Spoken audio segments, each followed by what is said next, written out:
తొలిపలుకు ఛానల్కు స్వాగతం. నేను లాలిత్య. నేటి ముఖ్యాంశాలు చూద్దాం. తెలుగు రాష్ట్రాల్లో ఘనంగా ఎన్టీఆర్ జయంతి వేడుకలు, నివాళులు అర్పించిన ప్రధాని మోదీ. ఎన్టీఆర్కు భారతరత్న ఇవ్వాలంటూ డిమాండ్, మహానాడులో ఏకగ్రీవ తీర్మానం ఆమోదం. తెలుగు జాతి ఉన్నంతకాలం ఎన్టీఆర్ చిరస్థాయిగా నిలిచిపోతారు, పురంధేశ్వరి భావోద్వేగ నివాళి. సిబిఎస్ఈ పేపర్ల రీవాల్యుయేషన్, పేపర్ల మూల్యాంకనంలో లోపాలు ఉన్నాయని అంగీకరించిన కేంద్ర మంత్రి. కర్ణాటకలో నాయకత్వ మార్పు ఖరారు, సీఎం పదవికి రాజీనామా చేయనున్న సిద్ధరామయ్య. దేవగిరి ఎక్స్ప్రెస్ లో భారీ హవాలా నగదు పట్టివేత, 1.22 కోట్లు స్వాధీనం. ఫ్యూచర్ సిటీలో మంత్రుల పర్యటన, దేశానికి ఆదర్శంగా తీర్చిదిద్దడమే లక్ష్యమన్న పొంగులేటి. భారత్ రష్యా విద్యా బంధాలకు కొత్త దశ, విశ్వవిద్యాలయ భాగస్వామ్యం విస్తరణ. సౌరశక్తి విస్తరణలో ఉత్తరాఖండ్ దూకుడు, దేశానికి ఆదర్శంగా దామి ప్రభుత్వం. ప్రపంచ రికార్డుతో ఈషా సింగ్ స్వర్ణం, షూటింగ్లో భారత్కు ఘన విజయం.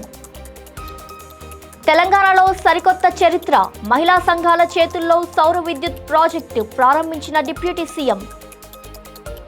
వేగంగా టిమ్స్ ఆసుపత్రి ప్రారంభోత్సవ కార్యక్రమాలు, నర్సింగ్ విద్యాభివృద్ధిపై దామోదర రాజనరసింహ ఫోకస్. తెలుగుదేశం పార్టీ వ్యవస్థాపకుడు, మాజీ ముఖ్యమంత్రి ఎన్టీ రామారావు 103వ జయంతి సందర్భంగా 2 తెలుగు రాష్ట్రాల్లోనూ ఘనంగా నివాళులర్పించారు. ప్రధాని నరేంద్ర మోదీ ఎన్టీఆర్ ప్రజా సంక్షేమం, సుపరిపాలనకు అంకితమైన మహానేత అంటూ కొనియాడారు. పేదలు, అణగారిన వర్గాల గౌరవం కోసం ఆయన చేసిన సేవలు చిరస్మరణీయమన్నారు. హైదరాబాద్లోని ఎన్టీఆర్ ఘాట్ వద్ద జూనియర్ ఎన్టీఆర్, కళ్యాణ్ రామ్ నివాళులర్పించారు. రాష్ట్ర వ్యాప్తంగా టీడీపీ నాయకులు, అభిమానులు రక్తదాన శిబిరాలు, సేవా కార్యక్రమాలు నిర్వహించారు. మహానాడు 2వ రోజు సమావేశాల సందర్భంగా భారీగా కార్యకర్తలు తరలి రావడంతో పోలీసులు కట్టుదిట్టమైన భద్రతా ఏర్పాట్లు చేపట్టారు. అమరావతిలో జరుగుతున్న తెదేపా మహానాడు సభలో ఎన్టీఆర్కు భారతరత్న పురస్కారం ఇవ్వాలని ఏకగ్రీవంగా తీర్మానం చేశారు. పార్టీ అధినేత ముఖ్యమంత్రి చంద్రబాబు నాయుడు మాట్లాడుతూ ఎన్టీఆర్ ఆశయాలను భావితరాలకు అందించడం అందరి బాధ్యత అన్నారు. మహిళలకు 33% సీట్లు కేటాయింపు ప్రకటన కూడా ఎన్టీఆర్ ఆశయ సాధనలో భాగమేనని అన్నారు. తెలుగు జాతి ఆత్మగౌరవాన్ని దేశవ్యాప్తంగా చాటిన మహనీయుడు ఎన్టీఆర్ అంటూ కొనియాడారు. పార్టీ స్థాపించిన 9 నెలల్లోనే అధికారంలోకి రావడం చరిత్రలో అరుదైన ఘట్టమన్నారు. సమాజమే దేవాలయం, ప్రజలే దేవుళ్ళు అనే ఎన్టీఆర్ సిద్ధాంతం శాశ్వతమని పేర్కొన్నారు. కోట్లాది తెలుగువారి ఆకాంక్ష మేరకు ఎన్టీఆర్కు భారతరత్న ఇవ్వాలని కేంద్రాన్ని కోరారు. తెలుగు చలనచిత్ర రంగ దిగ్గజం, ఉమ్మడి ఆంధ్రప్రదేశ్ మాజీ ముఖ్యమంత్రి నందమూరి తారక రామారావు జయంతి సందర్భంగా హైదరాబాద్లోని ఎన్టీఆర్ ఘాట్ వద్ద ఘన నివాళి కార్యక్రమం జరిగింది. ఈ సందర్భంగా ఆయన కుమార్తె, బీజేపీ ఎంపీ దగ్గుపాటి పురంధేశ్వరి కుటుంబ సభ్యులతో కలిసి ఎన్టీఆర్ సమాధిని సందర్శించి పుష్పగుచ్చాలు ఉంచి నివాళులర్పించారు. అనంతరం ఆమె మీడియాతో మాట్లాడుతూ ఎన్టీఆర్ది మరణం లేని జననం అంటూ భావోద్వేగంగా వ్యాఖ్యలు చేశారు.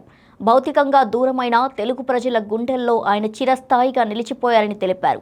తెలుగు జాతి, తెలుగు ఆత్మగౌరవం ఉన్నంతకాలం ఎన్టీఆర్ పేరు చిరస్మరణీయంగా ఉంటుందని పేర్కొన్నారు. ఆయన ఆశయాలను ముందుకు తీసుకెళ్లడమే నిజమైన నివాళి అంటూ పురంధేశ్వరి తెలిపారు. సిబిఎస్ఈ 12వ తరగతి పరీక్షల మూల్యాంకనంలో తలెత్తిన లోపాలపై కేంద్ర విద్యాశాఖ మంత్రి ధర్మేంద్ర ప్రధాన్ స్పందించారు.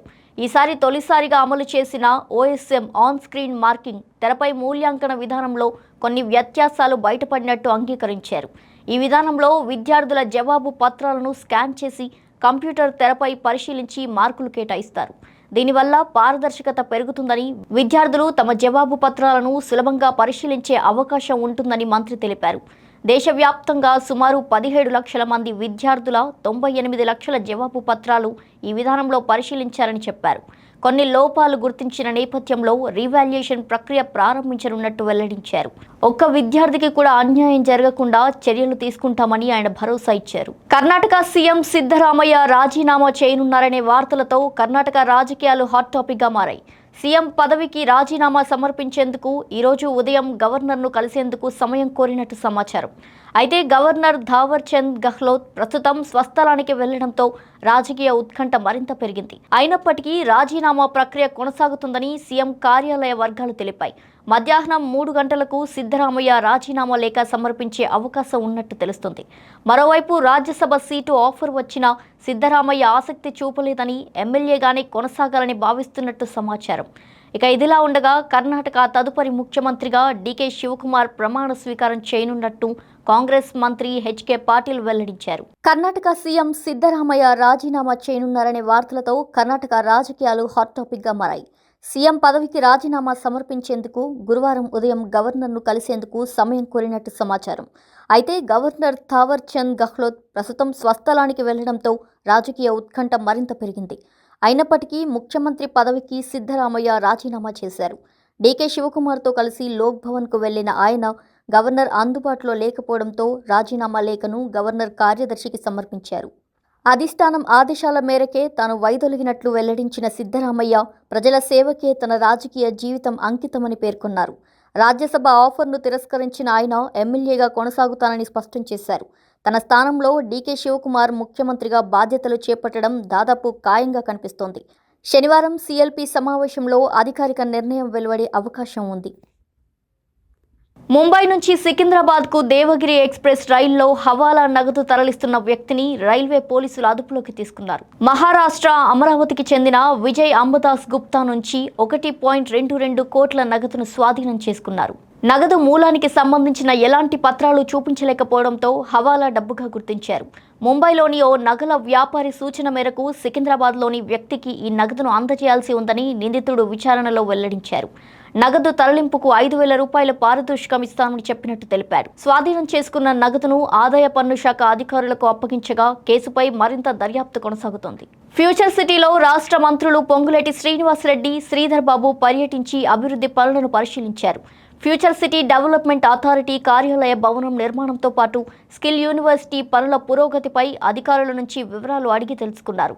ముఖ్యమంత్రి రేవంత్ రెడ్డి నాయకత్వంలో భవిష్యత్ అవసరాలకు అనుగుణంగా ఫ్యూచర్ సిటీని అత్యాధునిక సౌకర్యాలతో అభివృద్ధి చేస్తున్నామని మంత్రులు తెలిపారు. విద్యా నైపుణ్యాభివృద్ధి, ఉపాధి అవకాశాలకు స్కిల్ యూనివర్సిటీ కేంద్రంగా మారుతుందని పేర్కొన్నారు. ఫ్యూచర్ సిటీ దేశానికే తలమానికంగా నిలిచేలా ప్రణాళికలు రూపొందిస్తున్నామని వెల్లడించారు. నిర్మాణ పనులు నాణ్యతతో గడువులోపు పూర్తి చేయాలని అధికారులను వారు ఆదేశించారు. ఢిల్లీలో జరిగిన భారత్ రష్యా విద్యా సదస్సులో రష్యా రాయబారి డేవిస్ అలిపోవ్ 2 దేశాల మధ్య విద్యా సహకారం మరింత బలపడుతుందని తెలిపారు.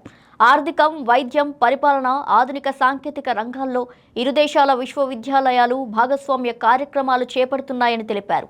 విద్యార్థులు, అధ్యాపకుల పరస్పర మార్పిడి, సంయుక్త పరిశోధనలు, అంతర్జాతీయ సెమిస్టర్లు నిర్వహిస్తున్నట్టు వెల్లడించారు. రష్యాలో చదువుతున్న భారతీయ విద్యార్థుల సంఖ్య పెరుగుతుందని, భారత నూతన విద్యా విధానం సహకారానికి విస్తృత అవకాశాలు కల్పిస్తుందన్నారు. దశాబ్దాలుగా కొనసాగుతున్న విద్యా సంబంధాలు భవిష్యత్తులో మరింత విస్తరించనున్నాయని డేవిస్ అలిపోవ్ ఆశాభావం వ్యక్తం చేశారు. ఉత్తరాఖండ్ ముఖ్యమంత్రి పుష్కర్ సింగ్ ధామీ సౌరశక్తిపై అవగాహన పెంచేందుకు రూపొందించిన ప్రత్యేక స్మారక పుస్తకాన్ని విడుదల చేశారు. ఇది కేవలం పుస్తకావిష్కరణ కాదని, పచ్చదనం, స్వయం సమృద్ధి, భవిష్యత్ తరాల కోసం తీసుకున్న సామూహిక సంకల్పానికి ప్రతీకగా తెలిపారు. వాతావరణ మార్పులు, ఇంధన సంక్షోభం, పర్యావరణ సమస్యల నేపథ్యంలో సౌరశక్తి అవసరమని పేర్కొన్నారు.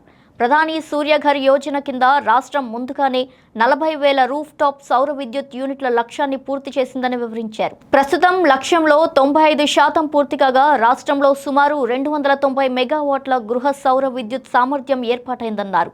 ప్రజల్లో అవగాహన కోసం ప్రత్యేక ప్రచార కార్యక్రమాలు, వీధి నాటకాలు, శిక్షణా శిబిరాలు నిర్వహిస్తున్నామని తెలిపారు.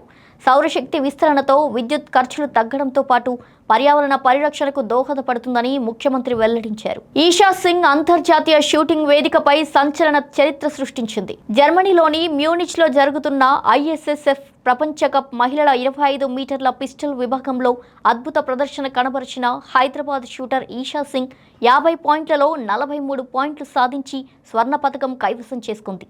ఈ స్కోర్తో దక్షిణ కొరియా షూటర్ కిమ్ యోజీ పేరిట ఉన్న 42 పాయింట్ల ప్రపంచ రికార్డును బద్దలు కొట్టి సరికొత్త ప్రపంచ రికార్డు నెలకొల్పింది.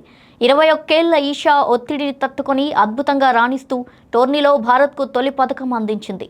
జర్మనీకి చెందిన డోరిన్ వెన్కాంప్ రజతం, బల్గేరియా షూటర్ మిరోస్లోవా కాంస్యం గెలుచుకున్నారు. ఈషా విజయం పట్ల దేశవ్యాప్తంగా క్రీడాభిమానులు, ప్రముఖులు ప్రశంసలు కురిపిస్తున్నారు. తెలంగాణ డిప్యూటీ సీఎం బట్టి విక్రమార్క ఖమ్మం జిల్లా ఎర్రుపాలెం మండలం వెంకటాపురంలో మహిళల స్వయం సహాయక సంఘాల ఆధ్వర్యంలో ఏర్పాటు చేసిన 1 మెగావాట్ సౌర విద్యుత్ ప్లాంట్ను ప్రారంభించారు.